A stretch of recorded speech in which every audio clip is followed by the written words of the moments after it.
Selamat datang di konten saya. Silahkan tonton sampai habis biar nggak salah paham, terutama Kadun. Bletak! Ya, baru kali ini saya mendengar tema pidato dari Ketua DPR Puan Maharani itu berkualitas dan progresif. Ya, kemarin di Lampung, Puan berpidato. Dia bilang, insya Allah tahun 2024 ada lagi presiden perempuan. Ini luar biasa menurut saya. Beda dengan tokoh politik lain yang menggadang-gadang jagoan masing-masing. Tapi Puan justru menghindari itu. Puan justru mencoba mengendorse kaumnya, yaitu anak bangsa perempuan yang layak menjadi presiden ke depan. Menurut saya sih ini out of the box ya. Memang Pilpres masih 2 tahun lagi, dan memang benar juga sih, boleh saja kita berpikir out of the box. Kan sekedar wacana, bukan beneran deklarasi nama tokoh perempuan. Ini tuh cuma wacana, sih. Ya, saya mendukung ide Puan ini. Karena jarang banget ya saya memuji Puan tuh jarang. Karena memang menurut saya belum banyak yang bisa dipuji dari politisi ini. Biasa-biasa aja menurut saya. Tapi kali ini beda. Saya bisa saja sependapat dengan Ketua DPR ini. Karena memang dalam sejarah kita pernah punya presiden perempuan, yaitu presiden kelima, Ibu Megawati Soekarno Putri, yang adalah putri sulung dari presiden pertama Bung Karno. Lalu ketika saya mendengar Puan berpidato dengan santai, soal bisa saja pada 2024 nanti akan ada presiden perempuan katanya, pikiran saya langsung melayang kepada beberapa figur tokoh perempuan Indonesia yang memang telah diakui kemampuannya. Ya, mungkin saja rakyat sepakat soal ketokohannya, juga bahwa nama tokoh ini layak diberi peluang untuk membuktikan kemampuannya memerintah sebagai presiden misalnya. Dan ketika Puan bilang bahwa mungkin saja pada 2024 ada perempuan yang muncul sebagai presiden, pikiran saya langsung menuju ke satu nama. Nama yang memang punya kemampuan luar biasa. Tokoh yang cukup lama menemani Pak Jokowi dalam menjaga negeri ini dari kondisi terpuruk seperti puluhan atau ratusan negara lain yang terdampak pandemi. Seorang wanita yang memang cerdas dan diakui dunia, yaitu Bu Sri Mulyani. Ya, karena punya kecerdasan di atas rata-rata, kemudian inilah yang mengantarkan Bu Sri Mulyani Indrawati mendapatkan pengakuan dunia. Ekonom kelahiran Lampung ini menjadi wanita pertama yang menjadi Menteri Keuangan Indonesia dan sekaligus sebagai orang Asia pertama yang menduduki jabatan Direktur Pelaksana Bank Dunia. Tuh, luar biasa kan? Sekali lagi saya sepakat dengan Puan. Kalau misalnya kelak Bu Sri Mulyani ini layak masuk istana presiden, entah sebagai wapres atau kembali menduduki jabatan sebagai Menteri Ekonomi. Bu Sri Mulyani adalah wanita kelahiran Tanjung Karang 60 tahun silam, sebaya dengan Pak Jokowi. Bu Sri ini adalah anak ke-7 dari 10 bersaudara dari pasangan Profesor Satmoko dan Profesor Dr. Retno Sriningsih Satmoko. Bayangkan, orang tua Bu Sri Mulyani ini dua-duanya tuh profesor. Sekali lagi saya sepakat dengan Puan ya. Siapa tahu PDIP pada Pilpres 2024 ini memberi kesempatan Bu Sri Mulyani, bisa saja misalnya dipasangkan dengan Pak Ganjar.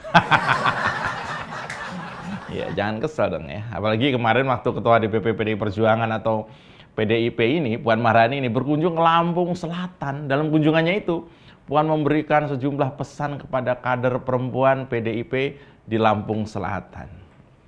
Puan bilang begini, perempuan memiliki peran yang sama dengan laki-laki katanya. Oleh karena itu, kata dia, semua jenis pekerjaan pun setara termasuk jabatan presiden sekalipun. Wah, jelas saya sepakat ya. Puan bilang bahwa kalau satu perempuan punya cita-cita mendapat posisi dimanapun dia berada, berarti perempuan lain pun pasti bisa. Di Lampung sudah banyak bupati perempuan. Kita juga sudah banyak punya menteri perempuan, sudah ada wakil presiden perempuan, ada presiden perempuan, kata Puan.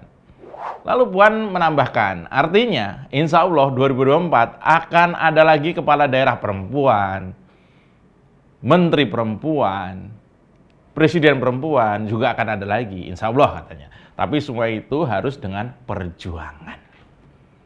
Itu kata Puan. Nah, saya sih sejalan dengan Puan ini lagi ya. Saya lagi ingat ya, saya jadi ingat nih seorang politisi muda perempuan yang mulai banyak menghiasi jagat politik Indonesia. Siapa ya? Banyak. Saya kenal antara lain ada Grace Natali, ada Rieke Diah Pitaloka atau si Oneng itu, ada Mbak Yeni Wahid, ada Rahayu Saraswati, ponakannya Pak Prabowo, dan masih banyak lagi. Sekali lagi kalimat Puan dalam pidatonya di Lampung kemarin memang kemudian menginspirasi banyak pendengarnya. Apalagi ketika ditambah dengan nasihat seperti misalnya yang pertama katanya, kalau perempuan turun semua pasti nurut. Jadi kalau perempuan udah turun semuanya nurut katanya. Nah, Ketua DPR RI itu mengatakan apabila perempuan sudah turun maka semua bisa dikendalikan. Oleh karena itu Puan menyebut peran perempuan sangat penting dalam kehidupan. Lalu Puan bilang, saya yakin kalau perempuan sudah turun, pasti semuanya nurut. Paling tidak suami, anak nurut. Jadi ibu-ibu perempuan itu bisa bekerja dan berkarya di garda terdepan katanya. Perempuan harus berpolitik. Ngatur uang belanja aja itu berpolitik kata Puan. Ya benar sih. Ini juga ada benarnya menurut saya, meski nggak semua ya. Kemarin istri saya turun, saya nggak panik. Yaitu ketika istri saya turun berat badannya gara-gara diet yang salah. Jadinya malah terlalu kurus. Malah disangka mertua saya nggak dikasih makan. Kemudian Puan juga menyebut kerja perempuan itu 2 kali lipat dibanding laki-laki. Lebih lanjut, Puan mengatakan perempuan harus diberi ruang lebih banyak. Meski demikian, dia berpesan agar para perempuan juga tidak lupa dengan kodratnya. Kalau kita diberi kesempatan, diberi peluang, juga diberi izin dari rumah, pasti kita bisa jadi perempuan-perempuan hebat katanya. Sudah ada buktinya, ya, kata Mbak Puan sekali lagi. Ya, lagi-lagi nih saya sepakat. Banyak sekali contohnya ketika perempuan menjadi pemimpin, kerjaannya malah beres. Misalnya ya tadi Bu Sri Mulyani, atau Bu Susi Pujiastuti pada masanya, ada lagi juga Bu Rini Sumarno, dan masih banyak lagi, juga di masing-masing masa jabatannya. Mereka memang luar biasa di zamannya, sebagai menteri. Menterinya Pak Jokowi tapi. Nah, dalam kesempatan kemarin, Puan juga menyebut kerja perempuan bisa 2 kali lipat dibanding laki-laki. Memang kerja-kerja kita itu akan 2 kali lipat dibanding laki-laki. Saya merasakan itu, kata Puan. Karena sudah kerja di luar, pas pulang ke rumah, harus tetap ngurusin rumah. Tetap harus ada makanan di meja makan. Kalau ada anak, ngurusin anak. Itu kata Puan berapi-api. Gila ya, itulah kalau seorang ibu-ibu pidato ya. Nah, nasihat yang ketiga dari Puan adalah perempuan harus bisa memberi perhatian lebih kepada anak-anaknya meskipun berkarir. Nih, kata Puan, perempuan harus bisa memberi perhatian lebih kepada anak-anaknya meski berkarir di luar rumah. Dia menceritakan bahwa dirinya senantiasa memberikan perhatian dengan menanyakan tugas sekolah kepada anaknya. Wah, kalau ini saya baru tahu nih. Maaf Mbak Puan, saya baru tahu kan nggak. Jarang kan Mbak Puan memperlihatkan di TV misalnya kehidupan rumahnya, kan saya nggak tahu juga. Kami jarang yang tahu. Tapi tentu kami merespek soal ini. Ya tapi memang luar biasa ya sebagai wanita karir yang merayap dari bawah, yang tidak mendapatkan semuanya serba mudah, yang pelan tapi pasti menapak karirnya, yang kemudian jerih payahnya itu terbayar. Dan sekarang menjadi bagian terpenting dalam perjalanan Republik ini di mata dunia luar. Beliau adalah Bu Retno Marsudi. Ya, yang punya nama lengkap Retno Lestari Priyansari Marsudi adalah Menteri Luar Negeri perempuan pertama di Indonesia. Sebelum didapuk menjadi menteri, ia adalah Duta Besar Indonesia untuk Kerajaan Belanda di Den Haag. Luar biasa ini. Kelihatannya aja kecil, cuma prestasinya gila-gilaan ya orang. Dirinya juga sempat menjadi diplomat di Norwegia dan juga di Islandia pada tahun 2005. Pada tahun 2017 lulusan Universitas Gajah Mada atau UGM ini mendapatkan penghargaan sebagai agen perubahan di bidang kesetaraan gender dan pemberdayaan perempuan. Kurang apa coba? Nggak cuma itu, Bu Retno ini juga memperoleh penghargaan Order of Merit dari Kerajaan Norwegia pada tahun 2011. Yang mana kemudian menjadikannya orang Indonesia pertama yang memperoleh penghargaan tersebut. Ya sekali lagi saya sepakat dengan Puan bahwa jika wanita diberi kesempatan, bisa saja menjadi aset penting bangsa dan negara. Aman kan? Selamat datang di Oposisi 69 FM. bersama saya, Mas Yoprai. Tarik Bambang, sedikit disenggol lapor polisi, padahal doyan nyenggol tanpa basa-basi. Orang ngebanyol kok disomasi. Oh sial, semua salah Jokowi. Oh no, ini negara gua, oposisi gak ada otaknya. Bangsat! Ya, jadi ceritanya begini. Ketua DPR RI sekaligus Ketua DPP PDI Perjuangan, Puan Maharani, ngasih semangat kepada kader perempuan PDIP di Lampung Selatan kemarin. Saat menemui kader PDIP itu, Puan menyebut bahwa pada tahun 2024 nanti Presiden perempuan harus dengan perjuangan. Begitu katanya. Ya, saya sepakat soal ini ya. Dan nggak ada yang salah sih. Mantap ini. Pidato yang viral itu disampaikan dalam acara temu kader Serikandi PDIP digelar di Gor Waihandak, Kabupaten Lampung Selatan kemarin. 8.000 kader perempuan PDIP yang hadir menyambut Puan dengan hangat dan penuh dengan yel-yel. Dan saya melihat, meski acara baru berlangsung siang hari, tapi mereka telah menantikan Puan sejak pagi. Luar biasa nih. Lalu saat Puan datang, banyak kader yang meneriakkan nama Puan dengan semarak. Puan pun berterima kasih atas sambutan meriah Serikandi PDIP itu. Dia sampai bilang, ini menunjukkan bahwa perempuan bisa. Perempuan mampu, perempuan harus diberi kesempatan, perempuan harus punya peluang, perempuan bisa hebat, kata Puan.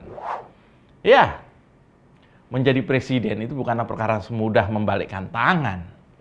Apalagi ketika Pak Jokowi yang saat ini masih memerintah, telah memberikan standar cukup tinggi untuk menjadi presiden Republik ini. Selain soal akhlak yang tidak bisa ditolerir harus baik, kemampuan teknis manajerial juga mumpuni, keluarga yang harmonis, calon presiden Indonesia sebaiknya juga harus kuat mental, rendah hati, juga satunya kata dan juga perbuatan. Bukan soal gender laki-laki atau perempuan, lebih ke soal kemampuan mempersatukan, dekat dengan rakyat, dan punya track record pejuang dan bukan penyerah atau tidak punya kemandirian pikir dan tindak. Pada 2024 nanti diyakini nih rakyat akan memilih figur siapapun yang akan melaju meneruskan kerja baik dan kerja benernya Pak Jokowi. Dan tidak akan jauh berbeda figurnya mungkin dengan Pak Jokowi. Selain figur itu adalah bisa jadi yang lahir dari rakyat biasa, tapi punya kemampuan yang luar biasa dan punya nyali yang tidak biasa. Laki-laki atau perempuan sama saja. Asal punya pengalaman bisa melayani rakyat dan bukan memposisikan diri sebagai raja.